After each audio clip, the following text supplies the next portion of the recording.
முருகா சரணம். வெற்றிவேல் முருகா சரணம். என் அன்பு பிள்ளையே, என்னுடைய கையை தொட்ட உன்னை ஆசீர்வதிச்சு நீயே இன்ப அதிர்ச்சி கொள்ளும்படியாக உன் வாழ்க்கையில உனக்கான ஒரு நல்ல விஷயத்தை நடத்தி தரப்போறேன்.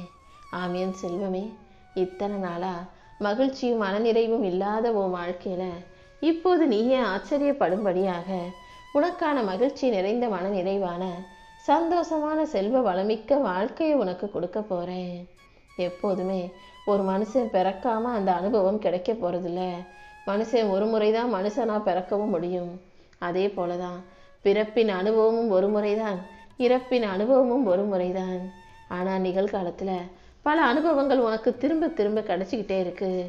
உன் வாழ்க்கையில உனக்கு கிடைக்கிற ஒவ்வொரு அனுபவத்தையும் சிறப்பாக ஏத்துக்கிட்டு அதை எப்படி உன் வாழ்க்கைக்கு சரியான விதத்தில் பயன்படுத்திக்கிறதுன்னு யோசிச்சு அதை சரியாக பயன்படுத்தி கொள்ள முயற்சி செய். உன் வாழ்க்கையில நடக்கிற எந்த விஷயத்தையும் மனசின் துணை கொண்டு யோசிக்காம சாதாரணமா பாரு, சாதாரணமா கேளு, சாதாரணமா சிரி. மனசுக்குள்ள எதையும் தூக்கி சுமந்துக்கிட்டு இது அப்படி இருக்குமோ அது இப்படி இருக்குமோன்னு யோசிக்காம ஒரு விஷயத்தை சாதாரணமா பார்த்து சிரிச்சு ரசிச்சு கடந்து போயிட்டினாலே இந்த உலகத்தில் பல காரியங்களை உன்னால சிறப்பாக செய்ய முடியும்னு அர்த்தம். ஆமியன் செல்வமே, எல்லாத்தையுமே மனசின் துணை கொண்டு பார்க்கவும் வேண்டாம், மூளையின் துணை கொண்டும் பார்க்கவும் வேண்டாம். சில விஷயங்களை எந்த சலனமும் இல்லாம எதன் துணையும் இல்லாம சாதாரணமா பார்த்தாலே அது ரொம்ப ரசிக்க கூடியதா, அழகானதா, அற்புதமானதா இருக்கும் என் செல்வமே. நீ எப்போதும் மனசை அமைதியா வச்சுக்கிட்டினாலே உன்னை சுற்றி இருக்கிற உலகம் உனக்கு அழகாக தெரியும். மன அமைதி இல்லாமல் மன ஆர்ப்பாட்டத்தோடு அலைக்கழிக்கப்படும் போதுதான் இந்த உலகம் மிக மோசமானதாக கண்களுக்கு தெரியுது. நீ எப்போதும் மனசை அமைதியாக வச்சுக்கிட்டு நேர்மையான வழியில் நியாயமான வாழ்க்கையை வாழ தயாராகு. உனக்குள்ளே இருக்கிற எண்ணற்ற சங்கடங்களை எல்லாம் போக்கி உன் வாழ்க்கை பாதையில் சந்தோஷம் கிடைக்கும்படியும் நல்லதே நடக்கும்படியும் நான் செய்கிறேன். கண்டிப்பாக தர்மம் ஜெயிக்கும். நீ வாழ்க்கையில் ஜெயிக்க போற. வாழ்க்கையில் என்ன நடந்தாலும் பரவாயில்லன்னு சொல்லிக்கிட்டு கடந்து போக தயாராகு. பரவாயில்லன்ற அந்த ஒற்றை வார்த்தை உன் வாழ்க்கையின் மந்திரமாக நிலச்சிடுச்சுன்னா அப்புறம் உன் வாழ்க்கையில் நிம்மதிக்கும் நிதானத்துக்கும் பஞ்சமே இருக்காது. மனிதர்கள்லாம் 1000 விஷயங்களை 1000 விதமாக செய்யதான் செய்வாங்க. எல்லாத்தையும் தூக்கி சுமந்து கவலைப்படாமல் மனசை கஷ்டப்படுத்திக்காம பரவாயில்லன்னு சொல்லிட்டு நீ கடந்து போகும்போது உன் மனசுக்கும் நிம்மதி கிடைக்கும். நீயும் நிதானமாக எல்லா விஷயங்களையும் யோசிக்க முடியும். ஒரு செயலை நான் தான் செய்கிறேன், நான் செஞ்சதால தான் அது நல்லபடியாக நடந்துச்சு, என் மூலமாக தான் எல்லாவற்றிலும் வெற்றி கிடைச்சதுன்னு நான் தான்ற மமதையோட பேசாமல் எல்லாத்தையும் என் அப்பன் முருகன் தான் செய்கிறாருன்ற அந்த பணிவு, அந்த எண்ணம் உனக்குள்ளே இருந்தா நீ செய்கிற ஒவ்வொரு செயலும் மாபெரும் வெற்றியை உனக்கு தரும் என் செல்வமே. ஒரு விஷயத்துல ஏதோ ஒன்று நடந்துருச்சு, நீ மன்னிப்பு கேட்குறன்னு வச்சுக்குவோம். நீ மன்னிப்பு கேட்டதால நீ தப்பு செஞ்சது போலவும் மற்றவங்க சரியா செஞ்சிட்டாங்கன்றதும் அர்த்தம் அல்ல. உண்மையிலேயே மன்னிப்பு கேட்குறவங்கள என்ன ஆகுறாங்கன்னா, மன்னிப்புங்கிற அர்த்தம் என்னன்னா உன் அகங்காரத்தை விட உன்னுடைய உறவுக்கு நீ அதிக மதிப்பு கொடுத்து அவங்க கவலைப்பட வேணாம், இந்த பிரச்சனையை பெருசு பண்ண வேணான்ற நினப்போட மன்னிப்பு கேட்குறங்கிறது தான் அர்த்தம். ஒரு மனிதன் மன்னிப்பு கேட்குறானாலே அவன் அந்த கூட இருக்கிற உறவுக்கு அதிக மதிப்பு கொடுக்குறான்னு அர்த்தம். நீ எப்போதும் உனக்கு எந்த விஷயம் தவறுன்னு தோணினாலும் தப்புன்னு தோணினாலும் மன்னிப்பு கேட்க தயங்காதே. மன்னிப்பு கேட்டு அதை மாற்றிக்கிறதுல எந்த விஷயமும் தப்பு கிடையாது என் செல்வமே. கடந்த காலத்தையோ அல்லது எதிர்காலத்தையோ இந்த நிகழ்காலத்தில் உன்னால் அனுபவிக்க முடியாது. ஏன்னா இது ரெண்டுமே உண்மையில் இல்லை. கடந்த காலம் அனுபவித்து முடிச்சாச்சு, நிகழ்காலம் எதிர்காலம் எப்படின்னு ஒருத்தருக்கும் தெரியாது. அப்படி இருக்கும்போது இன்னும் வராததையே கற்பனை செஞ்சு எதிர்காலம் அப்படி ஆகிடுமோன்னு கவலைப்படாமல் இந்த நிகழ்காலத்தை மனசில் நினச்சிக்கிட்டு ஒவ்வொரு நிமிஷத்தையும் சந்தோஷமாக வாழத் தொடங்கு. மனிதர்கள் தப்பு செய்யும் போதோ அல்லது உன் வாழ்க்கை சூழ்நிலை சரியாக இல்லாத போதோ மனிதர்கள் மீதோ சூழ்நிலைகள் மீதோ நீ வருத்தப்பட வேணாம். யார் என்ன செஞ்சாலும் எது எப்படி நடந்தாலும் எல்லாமே ஏதோ காரணத்தோடு தான் நடக்குதுன்ற அந்த புரிதலை நீ உனக்குள்ள வச்சுக்கோ. கண்டிப்பா உன் அப்பன் முருகன் உனக்கு துணையாக ஆதரவாக இருந்து உன் வாழ்க்கையில் நீயே சந்தோஷப்படும்படியாக ஒரு இன்பம் அடையக்கூடிய நல்ல விஷயத்தை நடத்தி தர்றேன். சில நாட்கள் உன்னால் எதுவுமே செய்ய முடியாமல் போகலாம். இந்த விஷயத்தை மேற்கொண்டு செய்யவும் முடியாமல் முன்னேறி போகவும் முடியாமல் இருக்கும்போது அமைதியாக அடுத்து என்ன செய்யணுமோ அதுக்காக உன்னை தயார்படுத்திக்கோ. அதுதான் வாழ்க்கைக்கான சிறந்த பாடமாக இருக்கும் என் செல்லமே.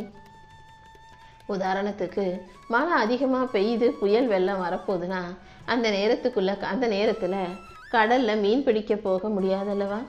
அந்த மாதிரி அடுத்து என்ன செய்கிறதுன்னு முன்னேறி போக முடியாத சமயங்களில் அமைதியாக உட்காந்து அந்த வலையை சரி செய்யலாம், மீன் வலையை தைக்கலாம், அல்லது வேறு ஏதாவது வீட்டிலே இருந்து அது சம்மந்தப்பட்ட வேறு வேலைகளை ஏதாவது செய்யலாம். அதே போல தான் உன் வாழ்க்கையிலையும் சூழ்நிலைகள் மாறும்போது உன்னால் எதுவுமே செய்ய இயலாத போது அடுத்து செய்ய வேண்டியதுக்கான முயற்சிகளை இப்போது அமைதியாக இருந்து உன்னை நீயே தயார்படுத்திக்கோ. கூடிய சீக்கிரம் உனக்கான விஷயங்கள் அனைத்திலும் வெற்றி கிடைக்கும்படியும் உனக்கு நல்லது நடக்கும்படியும் நான் செய்கிறேன். எப்போதுமே அசாதாரணமான ஆளாக இல்லாமல் நீ யாருக்குமே கண்டுபிடிக்க முடியாத புதிராக இல்லாமல் எல்லாருக்கும் உதவி செய்யக்கூடிய நல்ல பிள்ளையாக, நல்ல மனசு கொண்ட நல்ல பிள்ளையாக வாழ்வதுதான் சரியாக இருக்கும். உனக்கு யார் கூடயாவது ஒரு பிரச்சனை வருதுன்னு வச்சுக்கோ, அவங்க உன்னை தவிர மற்ற எல்லாருக்கிட்டையும் போய் அந்த பிரச்சனையை சொல்கிறாங்கன்னா உண்மையிலேயே அவர்களுக்கு உன் கூட எந்த பிரச்சனையும் இல்லை. உன்னை பற்றி அடுத்தவங்க கிட்ட பேசும்போது அதன் மூலமாக எல்லாருடைய கவனத்தையும் அவங்க ஈர்க்க நினைக்கிறாங்க.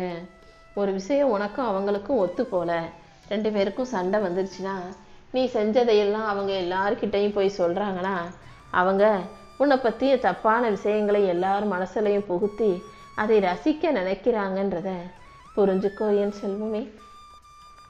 அவங்க அப்படி சொல்லிட்டாங்களே, நானும் போய் எல்லாருக்கிட்டையும் அவங்கள பற்றி சொல்கிறேன்னு நீ யோசிக்க வேண்டாம். அதற்கு பதிலாக அமைதியாக உன்னுடைய அடுத்த கட்ட நடவடிக்கைக்கான காரியங்களில் மட்டும் கவனம் செலுத்து. ஏன்னா இந்த ஊரும் உலகமும் ஒன்றும் அவ்வளோ பெரிய முட்டாள்கள் அல்ல. யார் எப்படிப்பட்டவங்கன்றது எல்லாருக்கும் தெரிஞ்சு தான் வாழ்ந்துக்கிட்டு இருக்காங்க. உன்னை பற்றி யாரோ ஒருத்தர் ஏதோ சொன்னாங்கன்றதுக்காக இந்த ஊரும் உலகமும் அப்படியே நம்பிடாது. அப்படி நம்பக்கூடிய சூழ்நிலைகள் இருந்தாலும் அடுத்து நீ செய்யக்கூடிய செயல்களின் மூலமாக அதை மாற்ற முடியும். நீ எப்போதும் நல்ல பிள்ளையாக நல்ல செயல்களையே செய்யும் பட்சத்தில் கண்டிப்பாக உன்னை பற்றி இந்த உலகம் புரிஞ்சுக்கும் என் செல்வமே. எப்போதுமே உனக்கு நீயே புத்துணர்ச்சியை கொடுத்துக்கோ. மனசை அமைதியாக வச்சுக்கிட்டு அப்பப்போது கொஞ்சம் ஓய்வெடுக்கும்போது புத்துணர்ச்சியோட வலிமையோடு கூடிய ஆளாக உன்னால் நிச்சயம் மாற முடியும். உன்கிட்ட இருக்கிறத பார்த்து மற்றவங்க எல்லாரும் பொறாமப்படுறாங்கன்னா உன்கிட்ட இருக்கிறத எப்படி தட்டி பறிக்கலாம், உன்னுடைய வெற்றியை அவர்களுக்கானதாக எப்படி ஆக்கிக்கலாம்னு யோசிக்கிறாங்கன்னா நீ ஏதோ ஒரு வகையில் அவங்கள விட ஒரு படி முன்னால் இருக்கன்னு தானே அர்த்தம். அதனால் உன் கூட யார் போட்டிக்கு வந்தாலும் பொறாமைப்பட்டாலும் அவர்களை விட நீ நல்ல நிலைமையில் இருப்பதை நினச்சி சந்தோஷப்பட்டுக்கிட்டு இன்னும் உன் வாழ்க்கையை அழகாக்க முயற்சி செய். மறுபடியும் பின்னால் திரும்பி அவங்க இருக்கிற இடத்துக்கு நீ போக நினைக்காதே. யார் உன் மீது போட்டி போட்டாலும் பொறாமை கொண்டாலும் அதை தாண்டி இன்னும் அவங்க உன் மேலே பொறாமப்படுற அளவுக்கு மிகப்பெரிய வெற்றியை அவங்க கண்ணு முன்னாலேயே பெற்று வாழ தயாராகு. எந்த திருஷ்டியும் உன் மீது படாமல், எந்த பொறாமையும் வஞ்சகமும் சூழ்ச்சியும் உன்னை நெருங்காமல் உன் அப்பன் முருகன் நான் பார்த்துக்கிறேன். வாழ்க்கையில் எப்போதும் முன்னோக்கி நம்பிக்கையோடு நீ போகும்போது வாழ்க்கையின் யதார்த்தத்தை கற்றுக்கிட்டு உன்னால் நிச்சயம் வெற்றி பெற முடியும். வாழ்க்கையை ஒருபோதும் பின்னோக்கி பார்க்கவே கூடாது. பார்த்தாலும் ஒரு சில நிமிஷங்கள் பார்த்துக்கிட்டு அதில் கிடைச்ச அனுபவத்தை பாடமாக எடுத்துக்கிட்டு முன்னோக்கி நகர்ந்து போகணுமே தவிர பின்னோக்கி திரும்பி பார்த்து நடந்ததையே யோசித்து கவலைப்பட்டு வாழ்க்கையில் தோல்வியை தழுவக்கூடாது. எப்போதுமே நான் அவங்கள போல இல்லை இவங்கள போல இல்லைன்னு அடுத்தவங்க வாழ்க்கையும் வாழ்க்கையும் நீ ஒப்பிட்டு பார்த்தீன்னா நீ கீழே தாழ்ந்து விழுந்து விடுவாயேன் செல்வமே.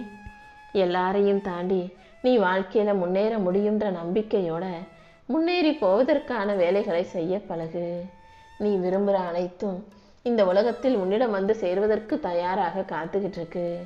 நீ கேட்ட அனைத்தையும் உனக்கு கொடுத்து உன்னை நல்லபடியாக வாழ வைக்கிறதுக்காக உன் அப்பன் முருகன் நானும் காத்துக்கிட்டு இருக்கேன். ஒரு விஷயம் உனக்கு வேணும்னா, ஒரு விஷயம் உனக்கு பிடிக்குது, நீ விருப்பப்படுறனா அதை பெறுவதற்காக உன்னாலான எல்லா முயற்சிகளையும் நடவடிக்கைகளையும் நீ மேற்கொள்ளும் போது கண்டிப்பாக உனக்கு நானும் உறுதுணையாக இருந்து உன் வாழ்க்கையில் நீ ஆசைப்பட்டதை நிச்சயம் உன் கைகளில் ஒப்படைப்பேன். அப்படி உன் விருப்பத்தை நிறைவேற்றி கொடுக்கும் ஆசீர்வாதத்தை நீ பெறணுங்கிறதுக்காக தான் என் கைகளையே தொட சொன்னேன் என் செல்வமே. சில விஷயங்கள் ரொம்ப உன்னை குழப்பம் அடைய செய்து, சில விஷயங்கள் ரொம்ப உன்னை கவலைக்கு உள்ளாக்குது, சில விஷயங்கள் உன்னை ரொம்ப கலங்க வைக்குதுன்னா நீ அமைதியாக இருந்தாலே போதும். உதாரணத்துக்கு சொல்கிறேன் கேளு. தண்ணி கலங்கி போச்சுன்னா குளத்தில் கலங்கிய நீரை தெளிவுபடுத்த நீ ஒன்றுமே செய்ய வேண்டாம். அதை அப்படியே விட்டுட்டாலே குளத்து நீர் தானாகவே தெளிந்து விடும். அதே போல தான் வாழ்க்கையிலையும் குழப்பங்கள் வரும்போதும் நீ கலக்கம் அடையும் போதும் கவலைகள் வரும்போதும் அதை அப்படியே விட்டுட்டு நீ அடுத்த வேலையை பார்த்தாலே குழப்பங்களும் கவலைகளும் தானாக தீரும்படி உன் அப்பன் முருகன் உனக்கு ஒரு நல்ல வழியை காட்டிடுவேன். ஓம் முருகா சரணம்.